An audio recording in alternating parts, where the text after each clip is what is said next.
morning. Welcome to 1111. I am Linda McDermott, and I am hosting these services while Tom McDermott, who's the pastor for this service, is on renewal leave, and he's going to be out through the month of March. So I'm really excited about being a part of these services. I'm especially excited about today. We have a great service planned for you.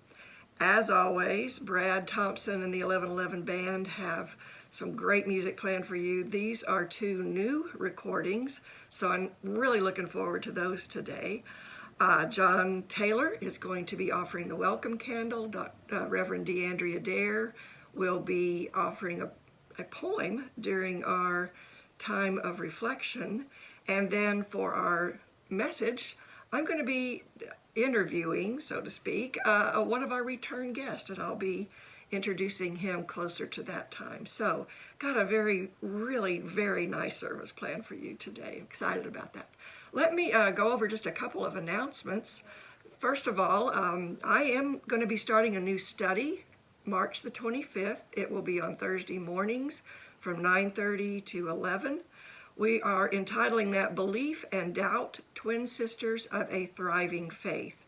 And we're going to be looking at the book by Brian McLaren entitled Faith After Doubt. So you're going to need to order that book and have the first, I think it's 40 pages read for the first class. That's why I'm advertising it a little bit early. Please register so that we know you're coming and we can send you the Zoom link for that class. That information is going to be on the 1111 Facebook page, or you can look it up on the First United Methodist Church website. Also, wanted you to know about two other opportunities for spiritual enrichment offered by our own Dr. Lynn Deloney via Zoom. These are shorter term gatherings, but you can drop in at any time or for any one of these. There's no registration. These are also on the 1111 Facebook page and the church website. So I hope that you can be a part of one or all of these. I know all of us would be glad to have you there. Now, register your attendance. Live stream, there's a registration right there on the button next to the screen. Facebook, anytime up through Tuesday, because I know a lot of you watch it late in the week. Anytime through Tuesday, just make a comment or hit the like button. That will let us know that you are here. The numbers get reported, and those make a difference in our ability to offer this service. So it's important that you let us know that you are here. If you're interested in joining this community, please indicate that on the registration form or in your comments. Also, on the live stream, there is a place for you to give, or you can go to the church website to access that. Your giving is an important way of being in service to others and being supportive of this service.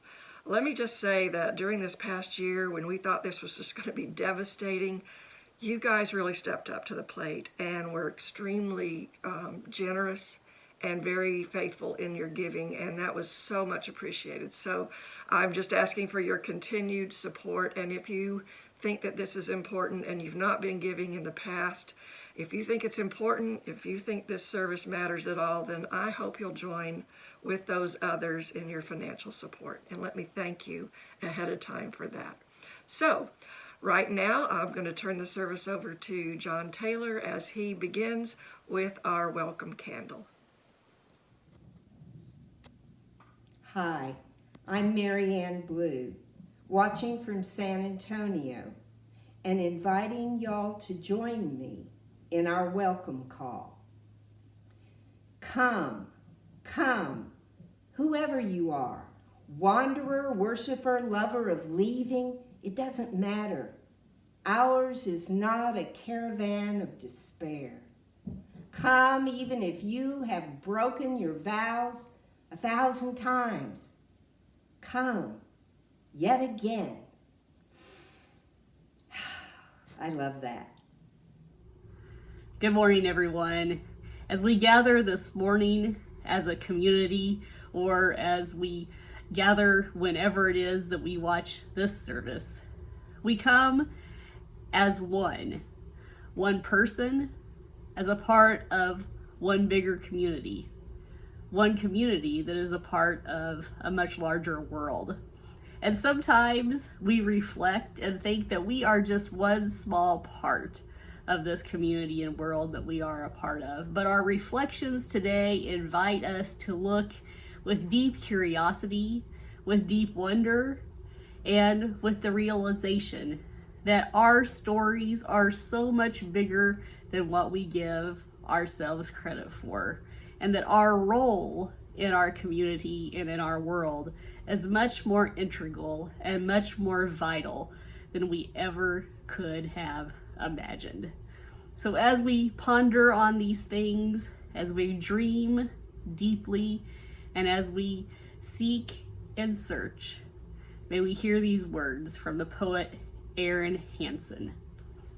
I stumbled across a grain of truth in the sun's last drops of light as I stood out in my garden and watched the fruit bats' daily flight. They moved as though united, their flapping wings a silent dance, and as they flew above me, I stood frozen in a trance. Their flight conveyed such beauty, but had no thoughts of who would see, and I wondered if they realized how much I wished that could be me. Then as I looked, I noticed that my life was a dance too, and I was connected to the world in ways I never even knew. The heartbeat of the planet keeps a steady, even beat that echoes in the rib cage of every creature that we meet. I now know it's foolish thinking there's just one thing I can be, because I am the universe, and the universe is me.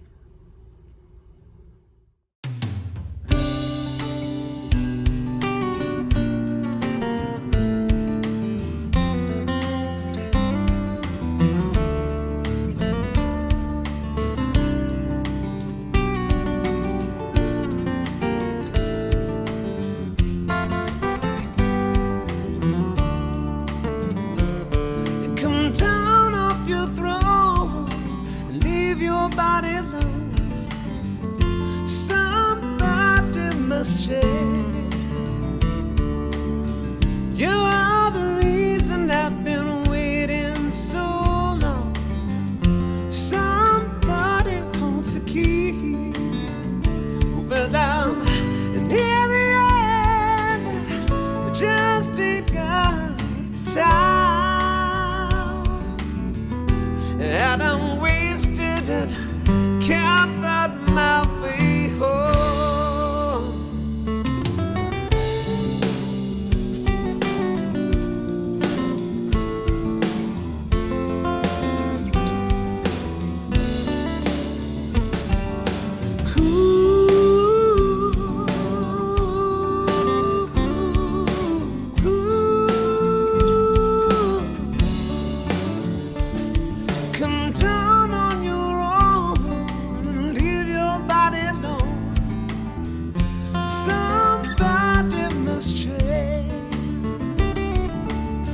You are the reason I've been waiting all these years.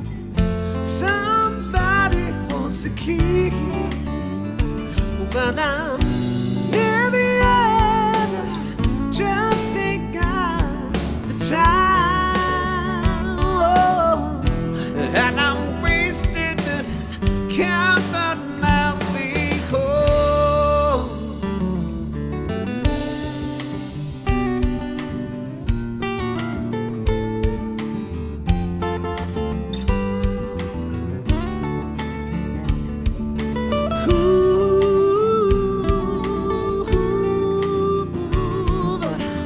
Can't find my way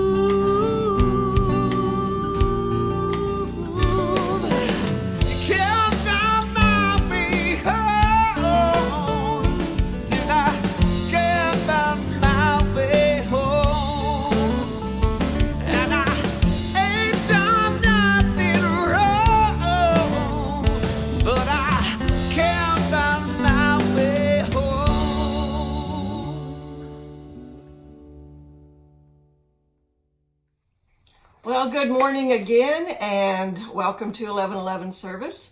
I am Linda McDermott. I've been hosting this service for the last couple of weeks, while Tom McDermott, who is the pastor for this service, has been on renewal leave and is still on renewal leave, but he is dropping in to be with us today. Yeah. Good to have you. Thank here. you. Thank you for having me, and it's good to be with you all. I hope you're doing well, and I've been missing y'all, but I wanted to come back and share some thoughts that I'm having here in the middle of this leave, and I appreciate your willingness to interview me. So she's going to interview me, help bring out some of these thoughts. That's the idea.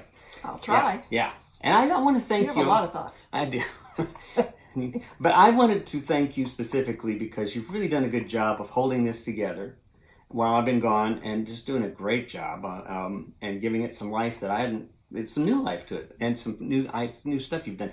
Your messages have been great, but she's also filling in for me in other areas of my responsibilities. So thank you very much. You're welcome. And I want to thank DeAndrea Dare for the message you gave. It was amazing. It was wonderful. And then Charm Robart's the same. Mm-hmm. Appreciate so much the two of you doing that. Todd Kirk is coming in a couple of weeks to give a message, and then we have a guest speaker on the 28th.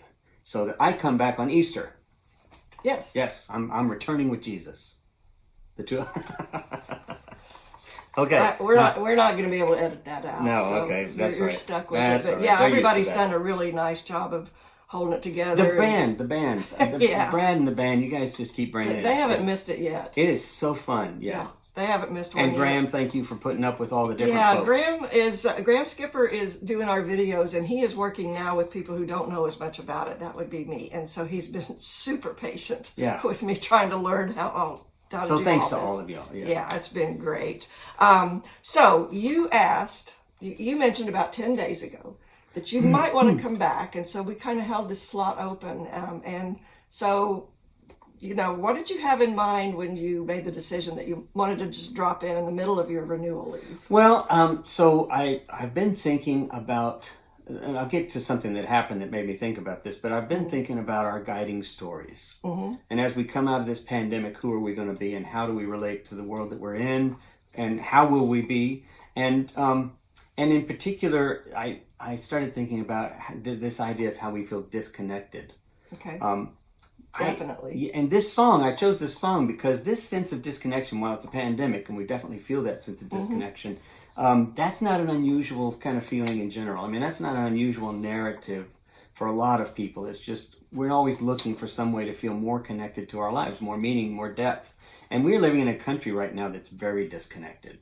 And so all of these ideas about looking for that connection, that's what that song Can't Find My Way Home sort of said to me. Okay. So that's what I wanted to think about. So those are the ideas that you've been concentrating on during your time away, like with some of your readings. And a lot of my readings. A lot of your readings. I think we're going to put up a list of some of the readings I've been doing. At the Especially that end, speak to we'll this. put up a reading list. Yeah. Because he has, not the whole thing, because that'd be a running Boxes of books. Yeah. Yeah.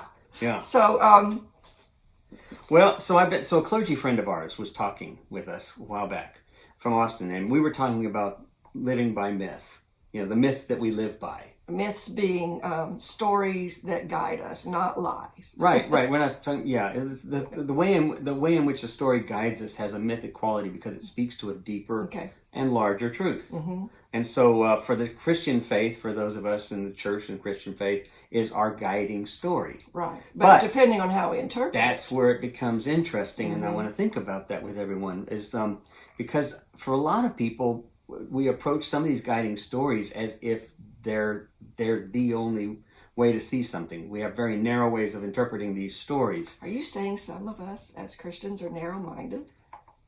Speaking in a very universal sense of us.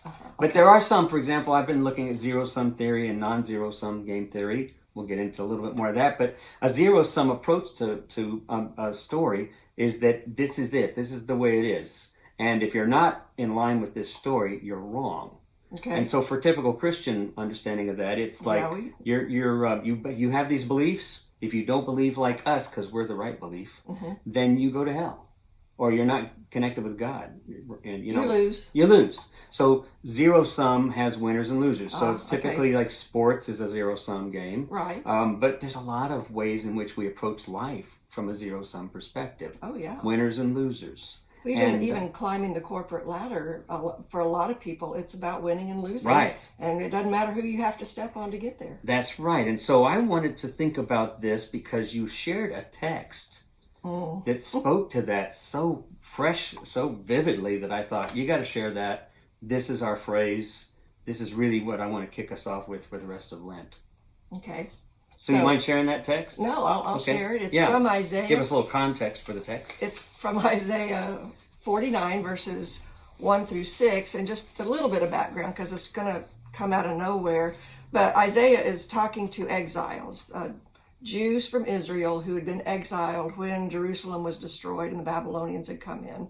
And what the Babylonians do is they exile the people from the native land into other cultures so that they'll be assimilated and lose their own identity, which is terribly threatening to people of the covenant. Which is a zero-sum kind of approach. Well, they were the loser, and they felt like they had lost and that they had totally displeased God.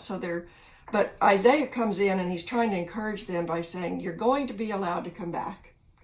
And when you do, you don't need to go back to the way you were. Right. And so, because they had become corrupted, greedy, just a nation just like other nations, exactly what they were warned not to do. But anyway, okay. Yeah. So much about that. Okay. So he writes this, listen to me, O coastlands.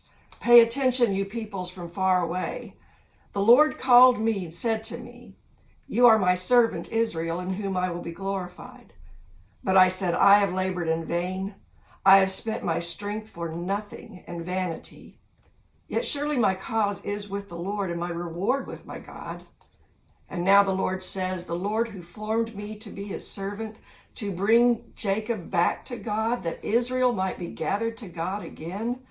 And I am honored in the sight of the Lord to be called, and my God has become my strength. So just to say here, he's saying, those who are scattered, listen to this. He's calling out to all those scattered to the coastlands, the far reaches of the land. You're all scattered out there in exile. Yeah. And then the And there's a little bit of confessional there. I have labored in vain, but surely God, Yes. you're still listening. Yeah. But then God comes in with this. It's This a counter. zinger. It's a zinger. God says, it is too small a thing that you should be my servant, just to raise up the tribes of Jacob and restore the survivors of Israel. Too small a thing. I like that. I will give you as a light to all the nations, that my salvation may reach to the end of the earth. And that's the phrase that caught me. It is too small a thing that you should be my servants, just to restore Israel. In other words, it's too small a thing to think this is just about you. Which is exactly what they did with the covenant. Time and time again. Yeah. And It became, I'm not the chosen one to serve, I'm the chosen one to be favored, to win. yeah. I'm going to be a winner. That's right. I mean, it's such a zero-sum orientation, but that's what we do with our faith. That's what we do with our politics. Yeah. And it's just too small a thing. That's such a there's a powerful bigger story. message. There's a bigger There's story. a better, what you said, guiding myth. Well, how do we fit into a guiding myth? What is a better guiding myth that speaks to the larger reality that which we're a part of, as opposed to the myth that's, it's all about our individualism, or it's all about our nation's approach to things. I mean, so much of our lives are rooted in narrow, small, guiding myths. Yes. They're culture bound, they're tribal bound, they're family bound, they're faith bound. So for me, I'm a white guy, right? Yeah. Pretty obvious. So I'm an Irish white guy, so it's really obvious. So, but my guiding myth growing up was basically, I grew up in a middle class, white middle class culture, and my early adolescence was rooted in an evangelical kind of culture. My young adulthood until I got into seminary, and so I was rooted in this narrow way of seeing things. In a white middle class culture, there are haves and there are have-nots. And you didn't want to be the have-not. You don't want to be the have-not. And so you set goals for yourself. Right. You had a lifestyle and it was innocent enough. Yeah. It was innocent, but it was too small a thing. And in the church there were believers and non-believers. There were those who didn't believe right, and they didn't get to go and collect $200. There's heaven, there's hell. There's heaven and there's hell, and so winners and losers. there's winners and losers. In school, in church, in our society. Actually, yeah, in all of those areas, we have very zero-sum orientations. And Isaiah is speaking to people who've really gotten off track as well. Their story became very, very inward looking. It was all about just Israel and Israel how to become a nation, which they were never intended to be. And so they forgot their calling of what they were supposed to be doing and their identity of a bigger story. And it became about them, and that story became very corrupted, so that the leadership had become greedy and self-centered. They really weren't being a light to their own people, much less to the world. Well, and the way that, when Jesus picks it up, and addresses the culture that he's in, it's still this same covenant, and this covenant is rooted in this idea of shalom. We've talked about this from early on. Speaking of covenant, the original covenant said, this is where that Isaiah thing came from. Isaiah didn't make that part up, because the original covenant said, you will be my people so that you will be a blessing to all the other nations of the earth. That was in Genesis, the original covenant. And what got dropped, you don't see it again. But even that idea of you'll be a blessing to others is not because you're special. That's the thing. That's your story. That's the story you have to live into. Your story is that you live into the larger story. That's exactly How do we live into the larger story? That's right. And that's really what shalom is all about too. What Jesus' teachings in his life was all about too. How do you live into this larger story that is about shalom, about harmony, about justice, about compassion? And if you think about it, that's a non-zero sum game. Being a blessing to others is a non-zero sum game because others matter. Everyone else matters. It's not that you don't, but yours and their story become intertwined. Okay, that's right. Yeah. We're all part of the beloved community. Oh, I love that. There were these two. There's these two guys. I want to give a quick example of what this might look like in practice.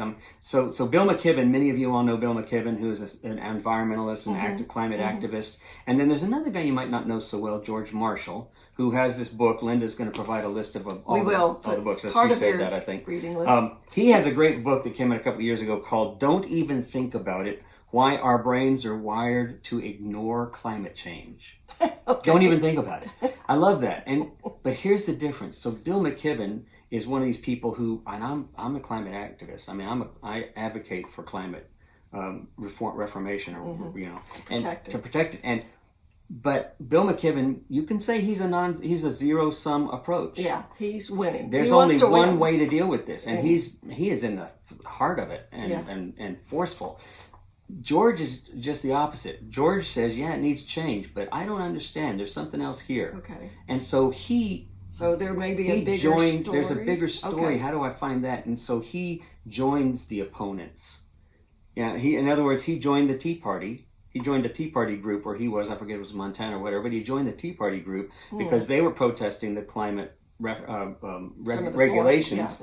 And he decided, I'm going to go join this group, not because I'm trying to change it, but because I need to know what their story is. Okay. And to find that place that Rumi talked about, that place out beyond ideas of right and wrong, where we can find that place. There's a field, I'll meet you there. Or what we might say is there's a place where there's a non-zero sum story. Oh, that's a great way of putting it. There's a place where there's a bigger story. Okay. And so he would actually join these groups and discover those moments. So can I give you another example? Absolutely.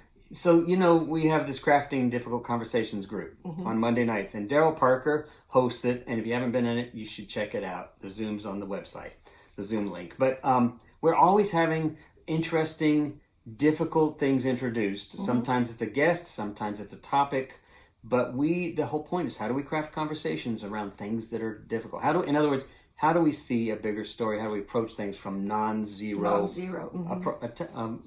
approaches? So this last week, I haven't been tapping into it because I've been on leave, but I decided to tap into this one this past Monday, and I'm really glad I did. He invited a guest who has a completely different political stance than the majority of everyone in there, and pretty vocal about it, and also a different orientation around policies and such.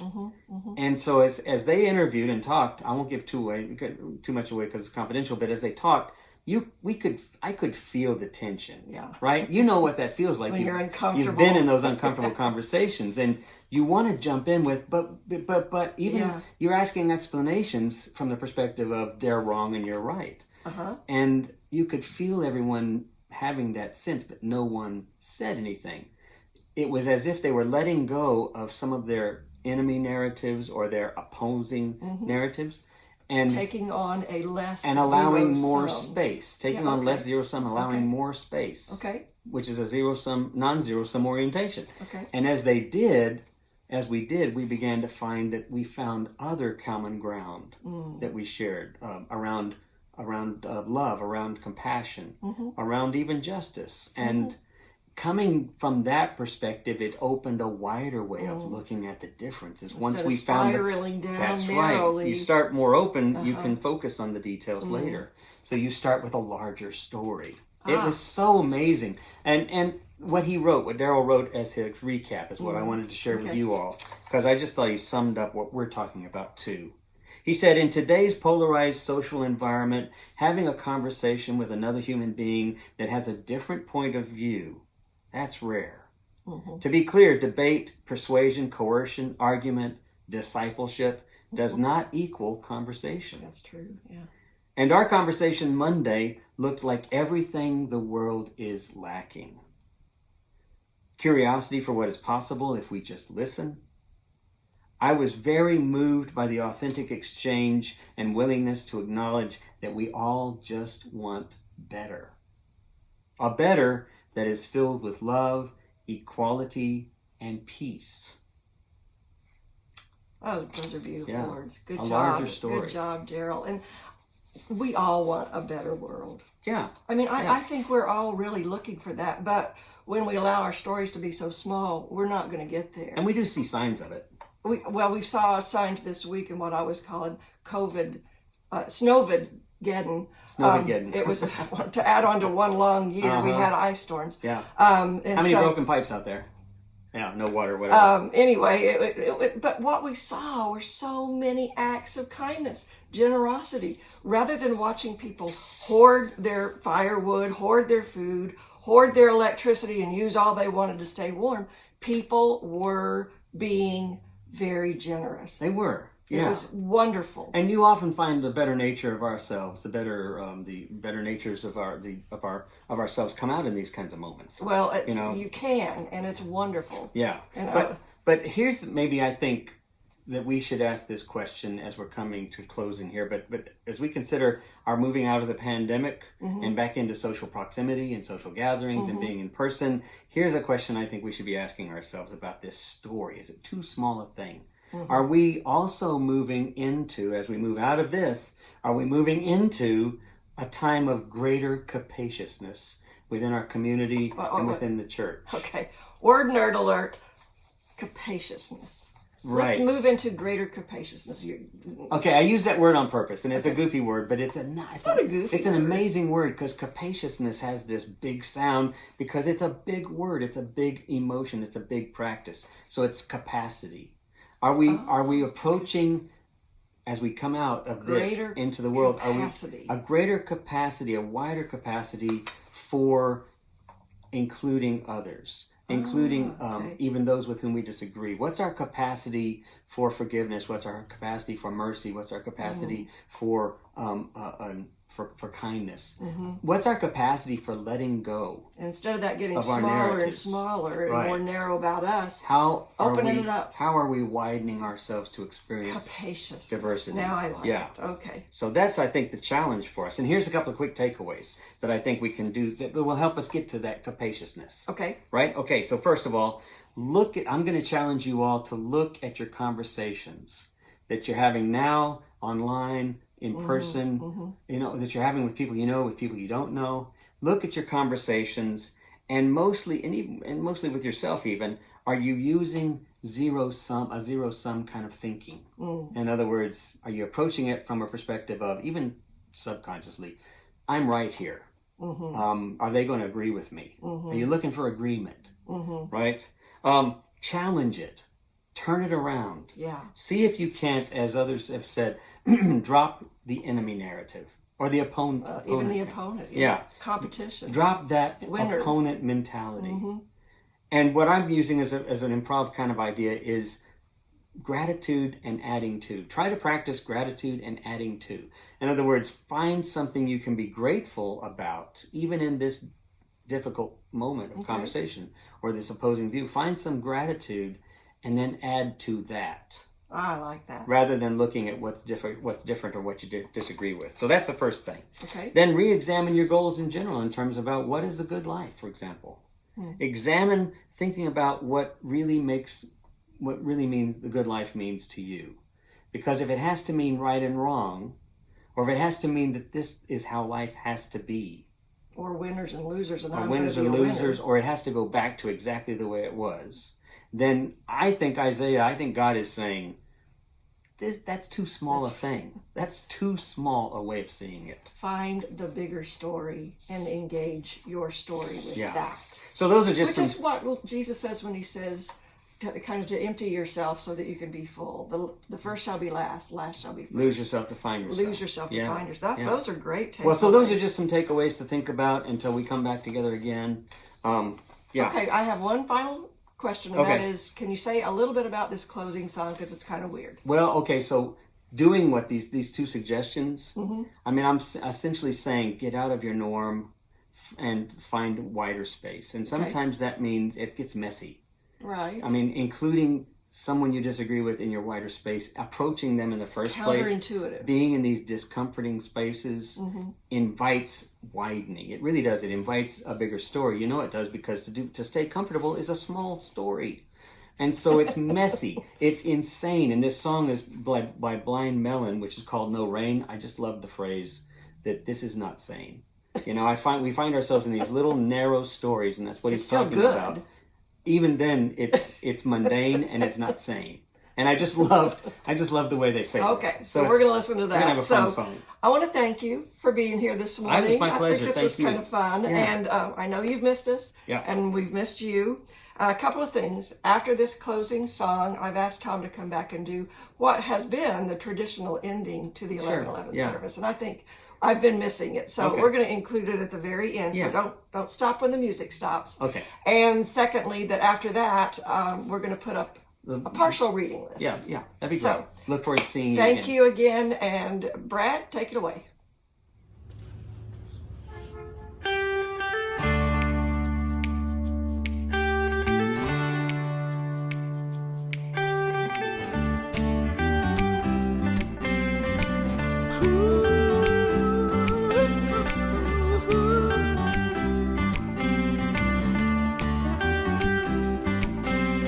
All I can say is that my life is pretty plain.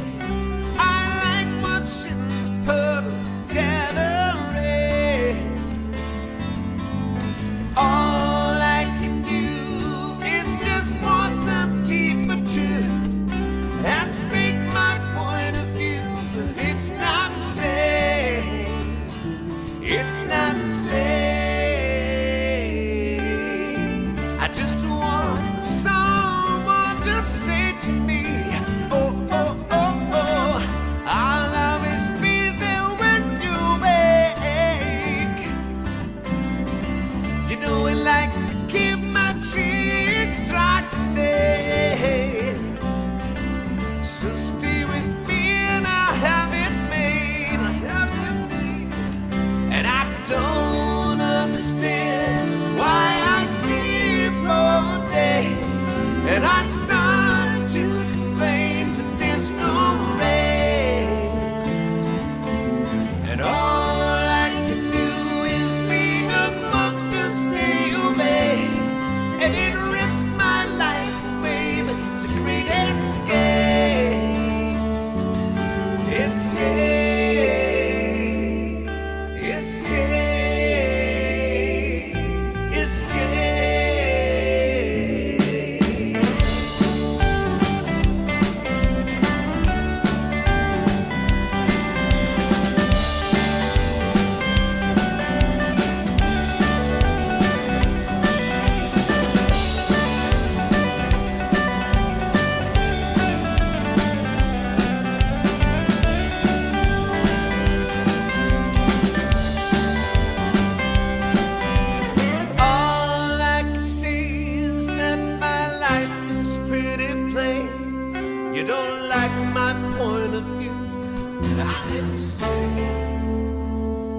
It's not safe.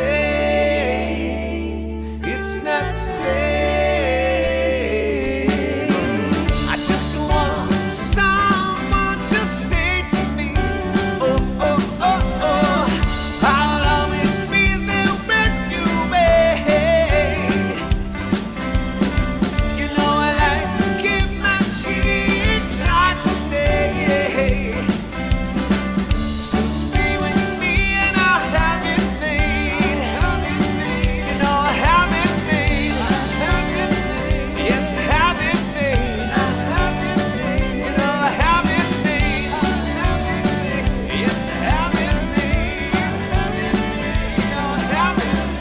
Oh, have it made. Oh, have it.